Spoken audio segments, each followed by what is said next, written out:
welcome to Rochester Voices. I'm Rochester Mayor Kim Norton, and with me today is our wonderful Cradle to Career, one of our local nonprofits, and the Executive Director, Julie Ruzek. Welcome, Julie. Hi, thank you for having me. Yeah, we're thrilled to have you here and hoping you can tell us a little bit about what Cradle to Career does. Yes, I'd be happy to. Cradle to Career was born in 2017 after a large meeting with a variety of leaders across the community, and is a collective impact initiative. So what that actually means is that we are a community-wide initiative that works to improve educational outcomes for children and youth in our community by transforming the way that partners work together.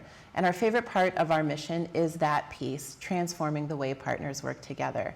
There are so many partners in nonprofits and for-profits and in educational institutions in town that work to support children, but don't always work collectively. So our mission is to bring them together to address issues and or barriers that they could not address on their own.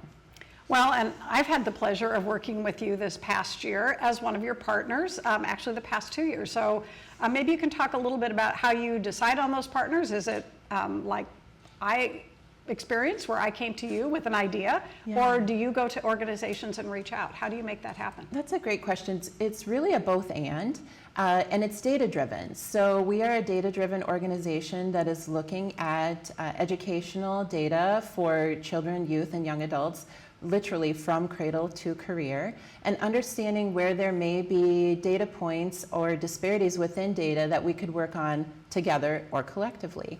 So working with you around childcare and understanding our childcare landscape, the city has a piece of that, but doesn't own all of the issues that exist around childcare.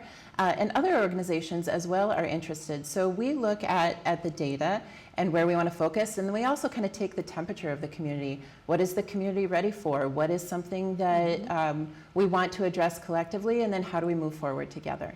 And so I know one of the things that you do is you use youth and family voices to help guide you. Can you tell us a little bit about how do you do that? We do this in a variety of ways. We have adopted the community co-design model throughout all of our work, really to collect qualitative data that informs our work before we even start, and then to check back in with our co-designers to make sure that the work we're doing is addressing what they are seeing within the communities within our community. So that is one piece of centering voices. We also have a full-time staff member whose sole job is to connect with community, student, and family voices, groups that are already meeting across the community, and understand issues and barriers and assets that they're talking about within their communities, as well as convening our own parent council. And so we use all of that voice then to bring back to our work groups and say, yep, we're on track, we're doing the right work that our community is asking us to, or no, we need to pivot.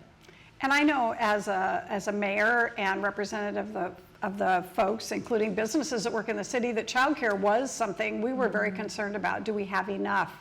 We've heard that over the last 10 years, 4,000 childcare providers have quit providing childcare in the state of Minnesota. So that's been very concerning. So from a city perspective, from an economic development perspective, that was where I was drawn to the work that you're doing. And what are you doing with the data that you do collect? So it's very positive.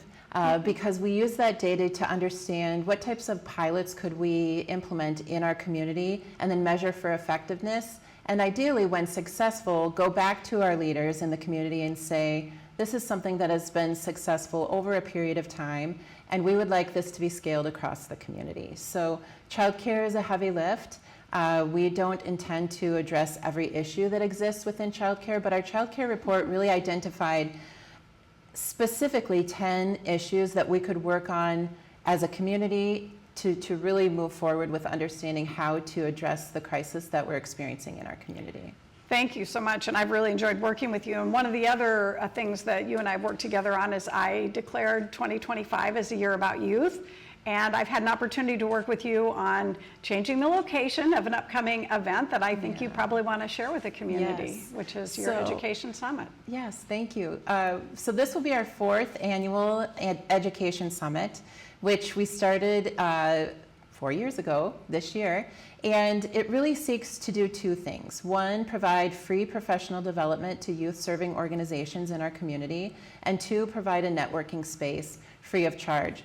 Most professional development these days, the cost is rising astronomically, and you have to go out of town to find professional development. And so if our mission really is to transform the way that partners work together, we are committed to bringing partners together in a free space so that they can learn and connect with one another. So our event this year will be at the Mayo Civic Center because we outgrew our previous location on October 29th, 2025 from 9 a.m. until 6:30 p.m. With a very special keynote in the evening. We're actually hoping that some of our direct service providers who may not be able to join us during the day portion can join us for the keynote in the evening.